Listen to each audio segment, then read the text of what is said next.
आपने कभी अपनी लाइफ को देखा है? आपकी लाइफ में इतनी ज़्यादा प्रॉब्लम्स हैं, आप फेलियर्स को देख रहे हो। आपने किसी से प्यार किया, उसमें फेल हो गए। आपने ज़िंदगी से प्यार किया, ज़िंदगी ने ठोकरें दे दी। आप परमात्मा के द्वार पे गए, वहाँ से कुछ नहीं मिला। आप खाली हाथ लौटे हो, वहाँ जाके जहाँ पे मंजिल दिखाई दे रही थी, वहाँ पे भी कुछ नहीं मिला। ऐसा होता क्यों? सिर्फ इंसानी लाइफ में ही ये प्रॉब्लम्स क्यों होती है? कभी सोचने की कोशिश की है कि आप हमेशा ही फंसे हो या उलझे हो क्यों रहते हो? आप जिस इंसान से प्रेम करते हो वो इंसान नहीं मिलता। जो पैसा कमाना चाहते हो वो टाइम पे नहीं कमा पाते। आप अपनी लाइफ में से खोए खोए रहते हो। ऐसा लगता है कि ये लाइफ किसी की दी हुई या थोपी हुई लाइफ है जिसमें मैं कभी फिट ही नहीं हो पाऊंगा। ऐसा इंसान के साथ होता है और हर एक इंसान के साथ होता है। जब तक आप लाइफ में प्रॉब्लम को फेस नहीं करोगे तब तक लाइफ आपको कहीं लेके नहीं जाएगी। हम लोग डरते हैं अपनी प्रॉब्लम से, अपने आप को फेस करने से डरते हैं। दुनिया को फेस तो हम बाद में करेंगे, सबसे पहले अपने आप को फेस करना सीखें। आपका जो मन है वो हमेशा ही आपको डराता है। आपके जो थॉट प्रोसेस है वो दुनिया से इम्पैक्ट है, वो सोसाइटी से इन्फ्लुएंस है। आप जो भी सोचते हो, जो भी करते हो, वो आपका डिसीजन नहीं है, वो सोसाइटी का डिसीजन है। उसके लिए आपकी फैमिली भी जिम्मेदार है। उन्होंने जो आपको देना था वो दे चुके हैं, आप उसी में अभी फंसे हुए हैं। आपको ऐसा लगता है कि मेरी लाइफ का कोई पर्पस ही नहीं है, मैं सिर्फ सुबह उठता हूँ, मशीन की तरह जाता हूँ, पैसा कमा के शाम को वापस आ जाता हूँ। मर चुके हो अंदर से। कुछ भी ऐसा नहीं दिख रहा है जिसकी वजह से आप अपनी लाइफ को जीने की कोशिश कर रहे हो। तो इस चीज का सबसे बड़ा रीजन है क्या?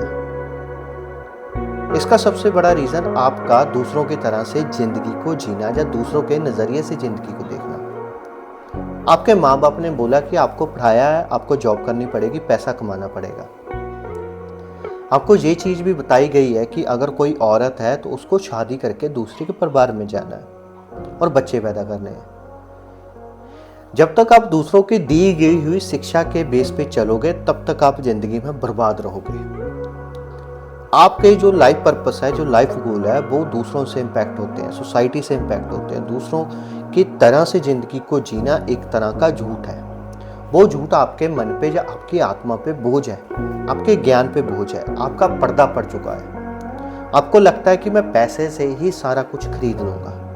आपको लगता है कि मैं पैसे से सारी दुनिया को जीत लूंगा। ऐसी चीज नहीं होती है। आप अपने आप को समझे बिना अपने आप को नहीं जान सकते हो। आपके मन पे जो बोझ है उस चीज को जानने के लिए अपने आप को ध्यान में, मेडिटेशन में, कहीं और जहां पे आप खुश हो सको वहां पे जाना बहुत ज्यादा जरूरी है। आप जब तक अपने आप के बारे में नहीं सोचोगे तब तक दुनिया आपको लूटती रहेगी, आप लुटाते रहोगे। दुनिया आपको ठगती रहेगी, आप ठग होते जाते रहोगे। आप बार बार फेल होते जाओगे। आपको नहीं समझ आएगी कि जिंदगी में करना क्या है, क्योंकि आपका जो सबकॉन्शियस माइंड है उसी हिसाब से ट्रैक है जिस हिसाब से सोसाइटी चाहती है। परमात्मा बता रहा है आनंद, परमानंद या परम सुख, उसको पाने के लिए आपको अपने आप को, अपने एक थॉट प्रोसेस को समझना बहुत ज़्यादा जरूरी है। ध्यान में बैठना, ध्यान से देखना, ध्यान से चलना बहुत ज़्यादा जरूरी है। अब ये ध्यान क्या है? इस चीज़ के लिए अगर आपने रजनीश ओशो को पढ़ा या देखा होगा, उनके बारे में रील में सुनी होगी, तो उनकी एक बुक है ज्ञान भैरव तंत्र। उसमें उनकी एक 9वीं विधि है। अपने आप को मृत घोषित कर दो, अपने आप को चूसना शुरू करो, अपने आप को खोजना शुरू करो। 9वीं विधि में ओशो बताते हैं कि आप जब तक अपने आप को ढूंढने के लिए, अपने आप को देखने के लिए एक बार के लिए मृत घोषित नहीं कर देते हो तब तक आप अपनी सांस को नहीं देख पाओगे, आप अपने आप को नहीं देख पाओगे। 9वीं विधि में ओशो सिंपल सी बात रखते हैं कि एक जगह लेट जाओ, अपने आप से कंट्रोल को छोड़ दो। आप ऐसा फील करो कि आप मर चुके हो, आप हिल भी नहीं पा रहे हो, आप चीख भी नहीं सकते हो, आप सांस भी नहीं ले रहे हो, सिर्फ अपनी इमेजिनेशन पे कंट्रोल करने की कोशिश करो।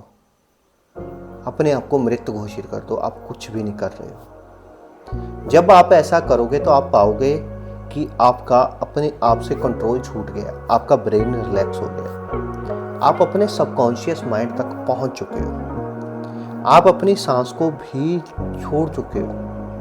आप कुछ नहीं सीखना चाहते, कुछ भी पाना नहीं चाहते, आप कुछ भी खोना नहीं चाहते।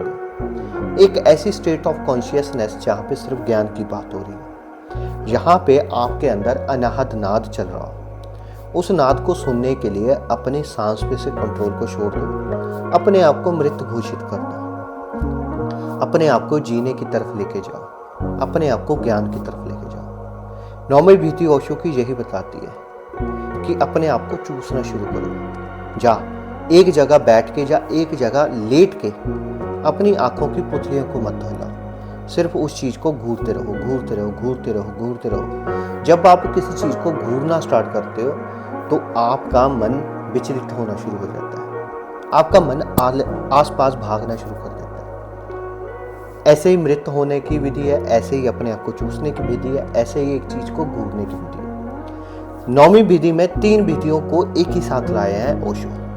पहली, अपने आप को मृत घोषित कर दो।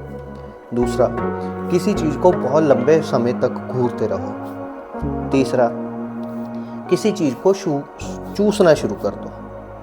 अब तीनों में डिफरेंस बहुत छोटा है, लेकिन तीनों ही अलग अलग विधि हैं। सबसे पहले आप अपने आप को मृत घोषित कर दो, अपनी सांस में से कंट्रोल को छोड़ दो। दूसरी विधि, एक चीज को बार बार घूरते रहो। आप एक जगह बैठ जाओ, सिर्फ अपनी दीवार पे घूरते रहो, घूरते रहो, घूरते रहो, आपका मन भागना शुरू हो जाए। तीसरी चीज बोल रहे हैं चूसना।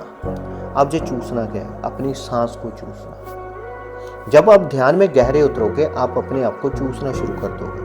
वो कैसे होता है? जब आपके विचार आपके सामने आएंगे, आप अपने विचारों को ऑब्जर्व और एक्सट्रैक्ट करना शुरू कर दोगे। उन जो विचार आपके काम के होंगे, आप उसको अंदर ले जाओगे। जो विचार आपके नहीं होंगे, आप उस चीज को छोड़ दोगे। यही चीज मेडिटेशन में ओशो ने बताई है।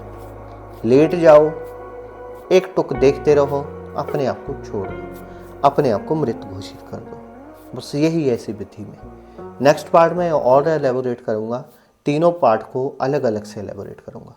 तो वीडियो में अच्छा लगे कुछ भी लाइक करना, शेयर करना। Thank you.